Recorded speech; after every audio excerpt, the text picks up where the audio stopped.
स्वागत है आप सभी का हमारे साथ इस खास वीडियो में, जिसमें हम बात करने जा रहे हैं कन्या राशि कन्या लगन के लिए साप्ताहिक राशिफल यानी 3 नवंबर से लेकर 9 नवंबर तक क्या हाल रहने वाले हैं आपके, कैसा रहेगा ये वीक। देखिए, जब भी वीकली राशिफल की बात करते हैं, मून बहुत ज्यादा इंपॉर्टेंट है और चंद्रमा इस पूरे वीक में मीन में रहेंगे, मेष में रहेंगे, वृषभ में और फिर वो मिथुन में रहेंगे।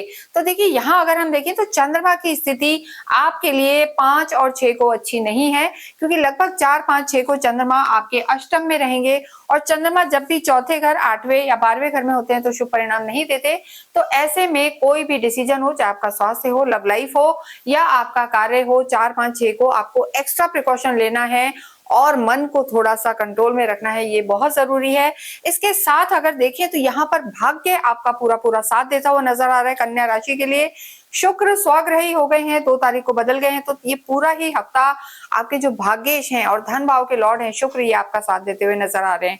तो इस पूरे ही वीक की अगर हम बात करें तो सबसे पहले अगर हम स्वास्थ्य की बात करते हैं तो देखिए, जो आपके लॉर्ड हैं बुध की स्थिति इस समय आपके पराक्रम में, तो स्वास्थ्य भी ठीक है, लेकिन यहाँ पर सर्वाइकल, शोल्डर पेन, स्टमक से रिलेटेड प्रॉब्लम, वेट का बढ़ते ही जाना, ये सब समस्याएं आपको परेशान कर सकती हैं। तो खाने पीने का आपको ध्यान रखना है और इसके साथ साथ आपको सर्वाइकल, नेक में कोई दर्द, कुछ ना कुछ सिर दर्द की समस्या, ये सब परेशान कर सकती हैं। लेकिन एक बार यहाँ पर जरूर है कि एनर्जेटिक काफी फील करने वाले हैं इस वीक में, आपकी स्थिति अच्छी रहेगी। 3rd हाउस में बुध और मंगल का होना आपको एनर्जी देगा, लेकिन कहते हैं ना, जोश के साथ होश नहीं खोना।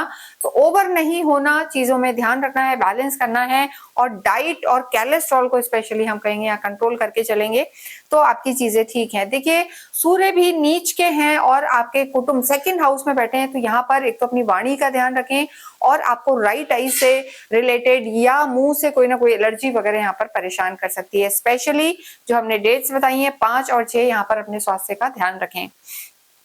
आपकी लव लाइफ की हम बात करेंगे तो देखिए, लव लाइफ के लिए काल पुरुष की कुंडली से पंचम घर को देखा जाता है। शनि यहाँ के आपके लॉर्ड हैं और इस समय शनि बैठे हुए हैं आपके सप्तम में, तो लव लाइफ यहाँ पर ठीक है, अंडरस्टैंडिंग बनेगी, लेकिन हो सकता है कि समय एक दूसरे को कम दे पाए, चीजों में थोड़ा सा डिले। यहाँ पर लव लाइफ जो एक आगे बढ़ना चाहिए, रिश्ता अगर नया रिश्ता है, मेच्योरिटी पे आना चाहिए, वो थोड़ा सा स्लो डाउन यहाँ पर नजर आ रहा है। और आपको यहाँ पर स्टार्टिंग ऑफ द वीक में चंद्र शनि का विष दोष भी है, तो थोड़ा सा फर्स्ट हाफ में यानी 3, 4, 5 तारीख तक खास आपको अपनी लव लाइफ को संभालना है। ओवर सेंसिटिव नहीं होना है, वरना थोड़ा सा दुख हाथ में लग सकता है, लेकिन उसके बाद आपकी चीजें ठीक हैं।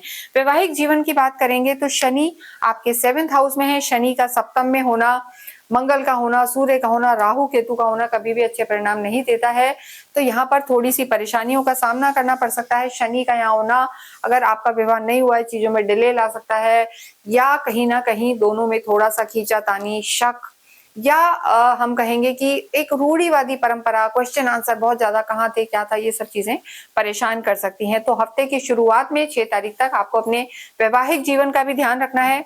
लेकिन देखिए, जो आपके सप्तम के लॉर्ड हैं गुरु, वो जरूर आपके लाभ भाव में उचके बैठे हैं, तो यहाँ पर कुछ बहस होगी, आर्गुमेंट होगा, लेकिन कुछ बिगड़ने वाला नहीं है। और आपके जो स्पाउस हैं वो आपके लिए जरूर जो भी आपकी मनोकामना है वो पूरा करने वाले लग रहे हैं। तो एक तरफ से मटीरियलिस्टिक वे में आपका वैवाहिक जीवन, सोशली घूमना फिरना, मौज मस्ती वाला नजर आ रहा है, लेकिन जिनके ऑलरेडी लाइफ में प्रॉब्लम है उन्हें यहाँ पर उनकी दिक्कतें बढ़ सकती हैं, ये थोड़ा सा ध्यान रखें। कार्य क्षेत्र की हम बात करेंगे। कार्य क्षेत्र के आपके लॉर्ड बुध हैं और आपके लग्नेश भी बुध हैं। यहाँ पर दोनों इस समय पराक्रम है, तो ऑनलाइन काम करते हैं, कम्युनिकेशन से रिलेटेड काम है और किसी भी रूप में अगर आप किसी मैन्युफैक्चरिंग में हैं तो आपको लाभ हो सकता है। लेकिन एक चीज का यहाँ पर ध्यान रखना है, धन की स्थिति भी अच्छी है, धन आएगा भी, लेकिन खर्चे बहुत यहाँ पर नजर आ रहे हैं। और अगर सरकारी किसी क्षेत्र में जुड़े हुए हैं, लाइसेंसिंग का काम है, सरकार से रिलेटेड कोई काम है, तो सूर्य यहाँ नीच के चल रहे हैं, धन भाव में पैसा अटक सकता है। सरकारी किसी भी कार्य में जॉब करते हैं तो प्रमोशंस वगैरह जो होने थे उनमें डिले हो सकता है और हो सकता है हो ही नहीं। हम डरा नहीं रहे, ये चीजें सही हैं। अपने सीनियर्स, अपने मेंटर्स, अपने फादर और फादर तुल्य लोगों से भी बना के रखें और अपनी वाणी का स्पेशली ध्यान रखें।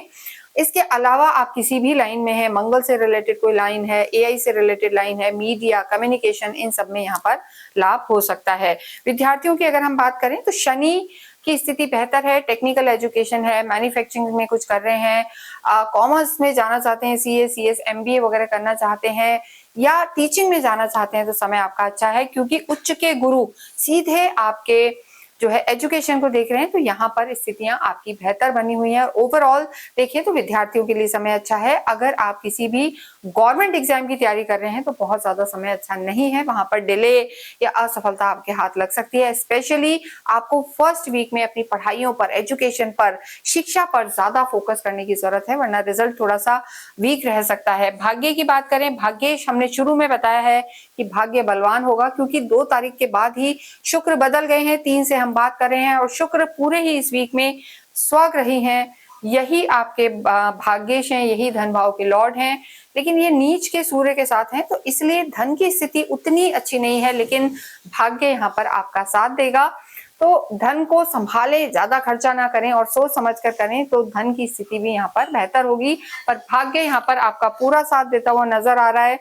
धार्मिक यात्राएं हो सकती हैं, घर में मांगलिक कार्य हो सकते हैं, लेकिन कोई भी मेजर डिसीजन, चाहे स्वास्थ्य हो, लव लाइफ हो या कार्य हो, आपको स्टार्टिंग ऑफ द वीक में थोड़ा सा केयरफुल होकर चलना है। जितना हो गणपति की आराधना करें, गणेश जी की आराधना करें, गणेश चालीसा करें, बुधवार के दिन अवश्य मंदिर में जाके, वैसे भी कार्तिक का महीना चल रहा है तो तुलसा के पौधे आप दान करें, शमी पत्र के पौधे दान करें, आंवले का पौधा दान करें, इससे आपको खास लाभ होगा।